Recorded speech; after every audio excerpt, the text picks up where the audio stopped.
Well, Donald Trump has fired back at reporters who have questioned him on this, and he's also taking aim at the Democrats. He posted on Truth Social. So the fact that the Defense Department is getting a gift free of charge of a 747 aircraft to replace the 40-year-old Air Force One temporarily in a very public and transparent transaction so bothers the crooked Democrats that they insist we pay top dollar for the plane. Anybody can do that. The Dems are world-class losers. MAGA. I mean, he loves any excuse to take on the Dems. What do you make of this statement?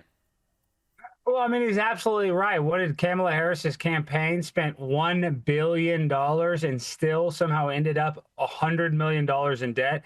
The Democrats have no idea on how to balance a checkbook. So, them wanting to pay full retail for this plane, it just shows you how ludicrous these people are, and they're not based in reality. So God bless Donald Trump, the author of The Art of the Deal. And I would say in this deal, he just got a free $400 million plane. So I think he won this deal.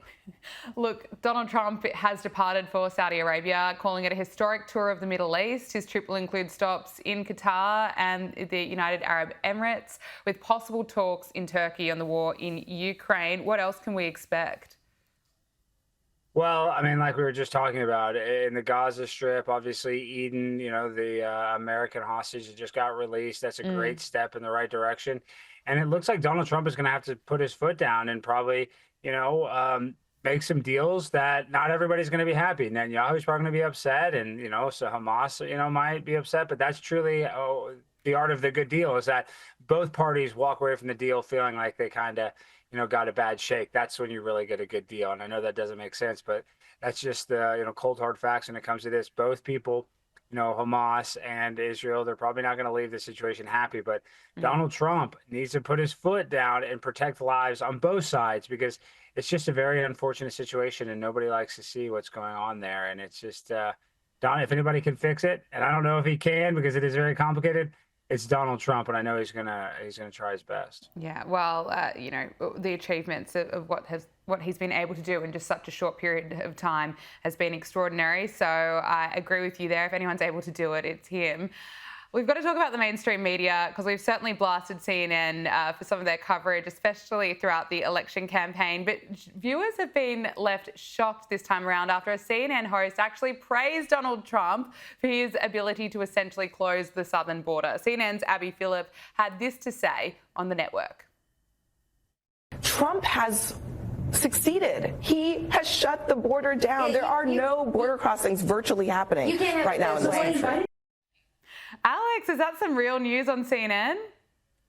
I mean, finally, I think that's the first time they've ever been honest in their 40 years of existence. I mean, CNN is obviously the liberal wing of the media. I mean, all they want to do is rag on Donald Trump. This is obvious. But when they even have to admit that Donald Trump is doing a good job, it shows you that maybe our country is healing a little bit. Maybe CNN is healing a little bit, and maybe they actually want to be, real journalists instead of just a propaganda wing of, all the liberals that want to make America not great again, and Donald Trump does, and that's why Donald Trump is so much better. And CNN, I think that they're going to have to continue to talk about Donald Trump's wins, because you can't hide it. I mean, you can only lie to the American people so much. I think that they're mad that our country is literally healing, and they won't even admit it just because they have such severe Trump derangement syndrome. And Jimmy Kimmel was just on the news talking about how he admitted that he has this. So until they can get rid of the Trump derangement syndrome, I don't think they'll fully be able to talk about Trump in an honest way, but at least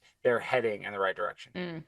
Alex, I've got to ask you what's going on with Gen Z. It's been revealed that the majority of Gen Zs claim that they could form a deep emotional bond with an AI-generated partner and would even consider marrying one. 83% of young people born between 1997 and 2012 said that they could develop a meaningful connection with a chatbot. 80% said that they'd even consider marrying one if it was legal. Now, this is according to a poll by Joy AI.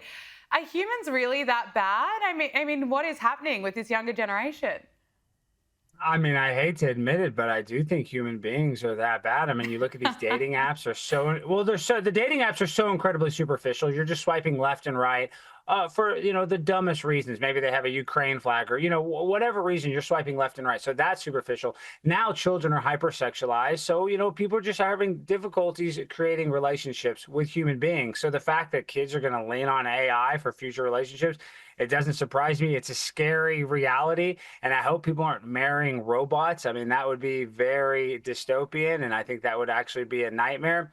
But I wouldn't be surprised if that does happen, because human beings have just lost that ability to connect like we once could before this social media era. And it's sad, but this is a real reality that is probably going to happen in our lifetime, or even if people are doing it just as a way to say, to fight back against the system because they were hurt by a human being. Maybe they're in a bad relationship, so they feel that they have to turn to AI. So yeah, there's going to be people that use it, and it's like Black Mirror. It's literally like a Black Mirror episode coming to reality. Very scary. So scary, so depressing. And I cannot believe that statistic. 80% of young people would consider marrying one. I mean, it's hard to believe, and sorry to leave it on such a sad and scary note. But Alex, appreciate you coming on Power Hour. Great to speak with you.